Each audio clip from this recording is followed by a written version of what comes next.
Hello friends, welcome to the selection Rath. दोस्तों, आप सभी का सिलेक्शन रथ चैनल पर बहुत बहुत स्वागत है। दोस्तों, आज 68वीं बीपीएससी जीएस का प्रैक्टिस सेट नंबर 5 है। अगर इससे पहले आपने 4 प्रैक्टिस सेट नहीं देखे हैं तो आप प्लीज़ चैनल पर विजिट करके आप उन प्रैक्टिस सेट को देख सकते हैं।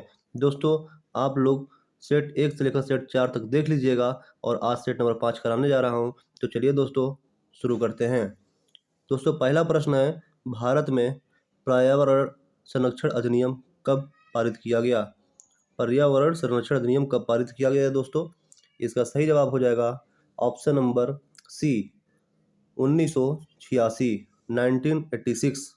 अगला प्रश्न है, निम्नलिखित में कौन एक कृत्रिम परितंत्र है? बताइए दोस्तों। इसका सही जवाब हो जाएगा ऑप्शन नंबर डी, बगीचा। बगीचा जो है दोस्तों कृत्रिम परितंत्र है। अगला प्रश्न है, निम्नलिखित में कौन सर्वाधिक ग्रीन हाउस इफेक्ट करती है? तो इसका सही जवाब हो जाएगा ऑप्शन नंबर ए, जलवाष्प। देखिए दोस्तों, जल्दी जल्दी क्वेश्चन कराने की कोशिश कर रहा हूँ। अगले प्रश्न की तरफ चलते हैं। अगला प्रश्न है, भारत के मुख्य भूमि का दक्षिणतम बिंदु है। मुख्य भूमि का दक्षिणतम बिंदु क्या है? तो दोस्तों, इसका सही जवाब हो जाएगा option number B, Kanyakumari. Kanyakumari दक्षिणतम बिंदु है। अगला प्रश्न है, भारत में किस प्रकार का वन सर्वाधिक भाग में पाया जाता है? तो दोस्तों, पाया जाता है ऑप्शन नंबर बी, उष्णकटिबंधीय पर्णपाती वन। उष्णकटिबंधीय पर्णपाती वन सबसे ज्यादा पाया जाता है। अगले प्रश्न की तरफ चलते हैं। क्वेश्चन नंबर 6, निम्नलिखित कथनों में कौन सा सही है?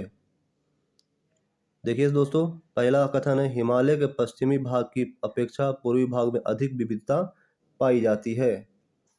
और दोस्तों, ये कथन जो है सही है। अगला कथन है, हिमालय के पश्चिमी भाग की अपेक्षा पूर्वी भाग की चौड़ाई अधिक है। ये कथन जो है गलत है। तो इसका सही जवाब हो जाएगा केवल एक। अगले प्रश्न की तरफ चलते हैं। क्वेश्चन नंबर 7, अरब सागर में गिरने वाली भारत की सबसे बड़ी प्रायद्वीपीय नदी कौन सी है?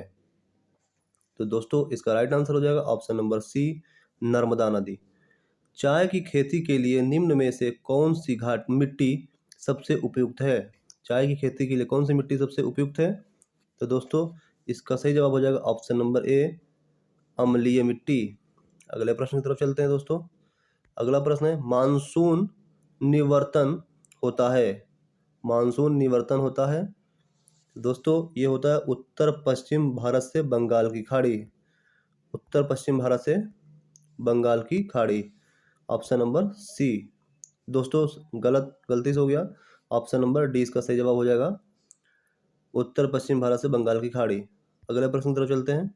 अगला प्रश्न है, वेनेजुएला की राजधानी कहाँ है? तो इसका सही जवाब हो जाएगा option number A, Caracas. Caracas Venezuela की राजधानी है।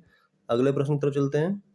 क्वेश्चन नंबर 11, निम्नलिखित में कौन सुमेलित नहीं है? निम्नलिखित में कौन सुमेलित नहीं है? तो दोस्तों, ये बताइए। देखिए, भारत चक्रवात सुमेलित है। ऑस्ट्रेलिया विल्ली बिल्ली बिल्कुल सही है। चीन टाइफून, ये भी सही है। अमेरिका बागियो, ये गलत है दोस्तों। अगला प्रश्न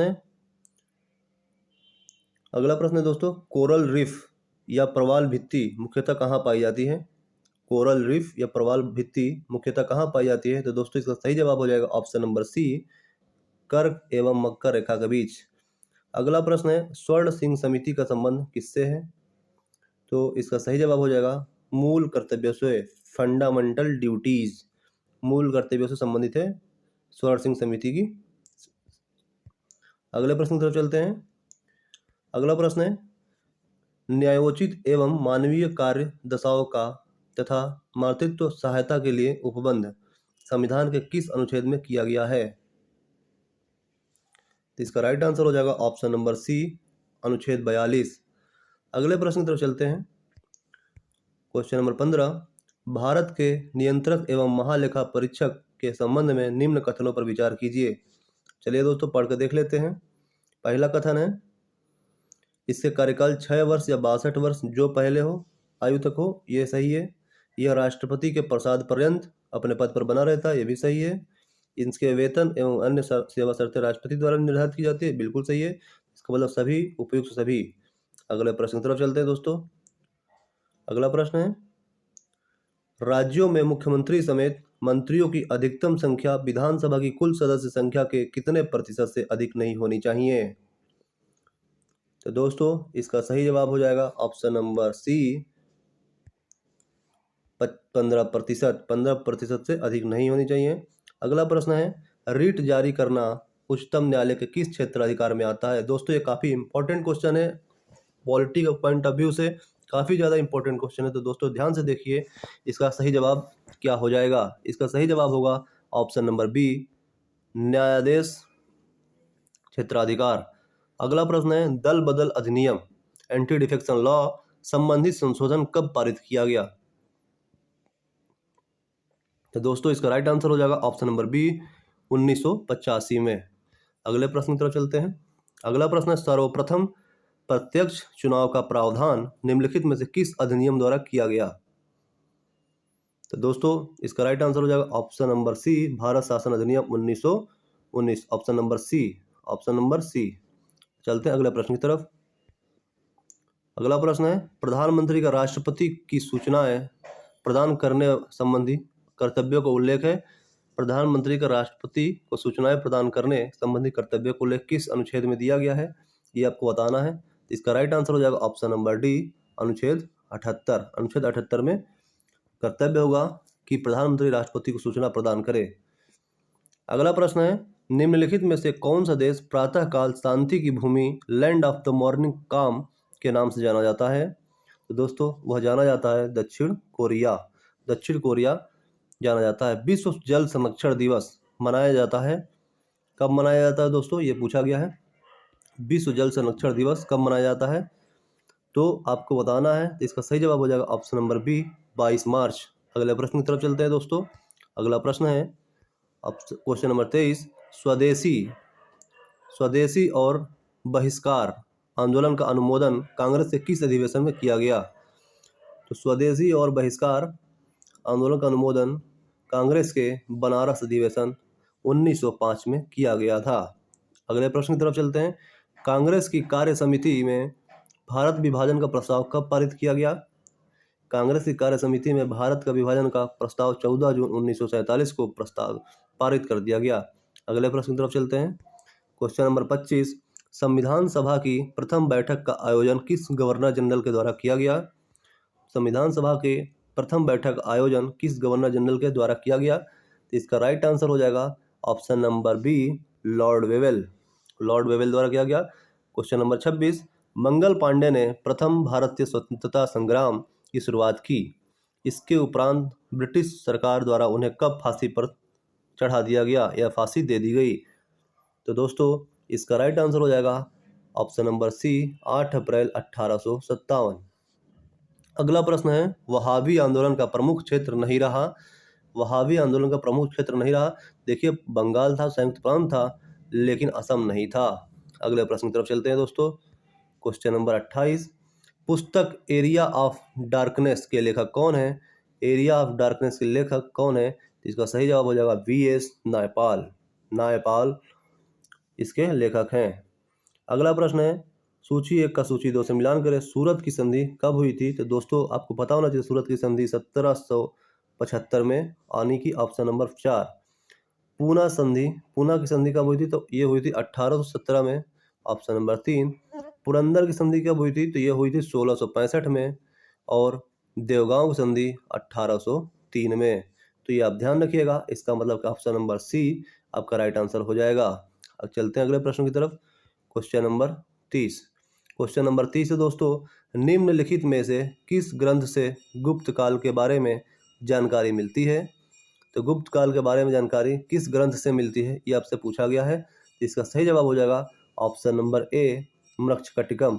मृच्छकटिकम का दोस्तों शाब्दिक अर्थ होता है मिट्टी का खिलौना, और इसके रचनाकार हैं शूद्रक। चलते हैं क्वेश्चन नंबर 31 की तरफ। कलिंग शासक खारवेल किस धर्म का अनुयायी था? कलिंग शासक खारवेल किस धर्म का अनुयायी था? तो इसका सही जवाब हो जाएगा ऑप्शन नंबर बी, जैन धर्म का। क्वेश्चन नंबर 32, भीतरी स्तंभ अभिलेख किस शासक से संबंधित है? तो भीतरी स्तंभ अभिलेख स्कंदगुप्त से संबंधित है। अगले प्रश्न की तरफ चलते हैं दोस्तों। क्वेश्चन नंबर 33, दक्षिण भारत में स्थित कैलाशनाथ मंदिर किस शासकों के द्वारा निर्मित है? तो कैलाशनाथ मंदिर किस शासकों के द्वारा निर्मित है, आप बताइए दोस्तों। ये निर्मित है पल्लव शासक के द्वारा।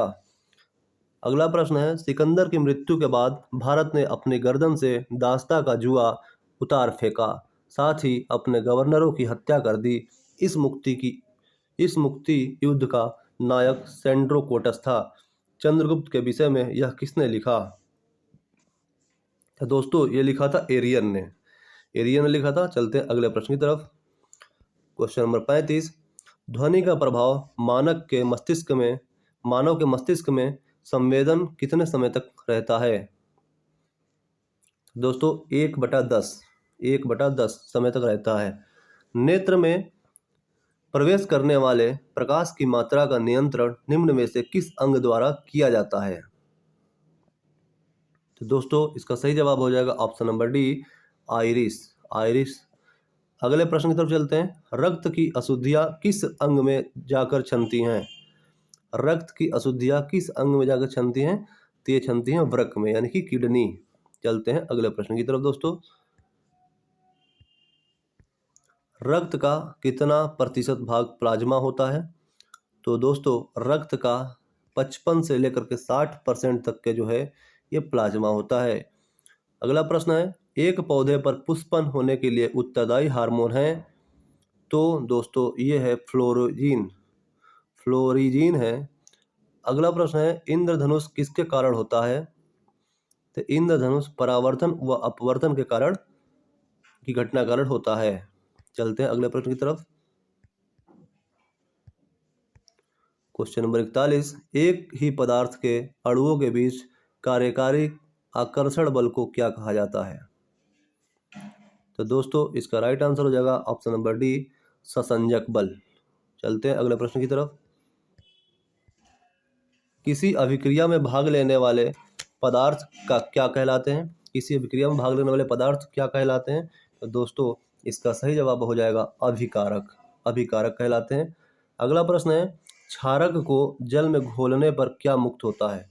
क्षारक को जल में घोलने पर क्या मुक्त होता है? तो ये मुक्त होता है OH आयन। अगले प्रश्न की तरफ चलते हैं दोस्तों। अगला प्रश्न है क्वेश्चन नंबर 44, नींबू के रस का pH मान कितना होता है? नींबू के रस का pH मान 2.2। अगला प्रश्न है, बादल और वायुमंडल का तैरना किस कारण होता है? तो बादल और वायुमंडल का तैरना श्यानता के कारण होता है दोस्तों। अगले प्रश्न की तरफ चलते हैं। अगला प्रश्न है, छाया में पनपने वाले पौधे को क्या कहते हैं? छाया में पनपने वाले पौधे को क्या कहते हैं? तो दोस्तों इसका राइट आंसर हो जाएगा ऑप्शन नंबर बी, सियोफाइटस कहते हैं। अगला प्रश्न है, मेन रहीन अंतर्राष्ट्रीय सीमा रेखा किन दो देशों के बीच है? तो दोस्तों ये सीमा रेखा बीच है रूस और फिनलैंड, यानी कि ऑप्शन नंबर ए आपका सही जवाब हो जाएगा। अगले प्रश्न की तरफ चलते हैं दोस्तों। जैव विविधता दिवस यानी बायोडायवर्सिटी डे निम्नलिखित में से किस दिन मनाया जाता है? ये आपसे पूछा गया है, तो इसका सही जवाब हो जाएगा ऑप्शन नंबर सी, 22 मई। अगला प्रश्न है, राष्ट्रीय खाद्य सुरक्षा मिशन NFSM की शुरुआत किस वर्ष की गई? दोस्तों इसका सही जवाब हो जाएगा ऑप्शन नंबर ए, 2007। चलते हैं अगले प्रश्न की तरफ। अगला प्रश्न है, भारत में मुद्रास्फीति के प्राक्कलन का सबसे प्रचलित माप क्या है? तो मुद्रास्फीति के प्राक्कलन का सबसे प्रचलित माप ऑप्शन नंबर सी, CPI। क्या है? CPI। Option number C, CPI। तो दोस्तों इस प्रैक्टिस सेट में पूरे 50 क्वेश्चन थे। उम्मीद है कि आपको बहुत अच्छा लगा होगा। अगर अच्छा लगा हो तो प्लीज़ इस चैनल को सब्सक्राइब कर लीजिएगा, वीडियो को लाइक कर दीजिएगा और इसे ज़्यादा से ज़्यादा शेयर कर दीजिएगा, जिससे कि मुझे भी मोटिवेशन मिलता रहे। तो दोस्तों इस वीडियो में बस इतना ही।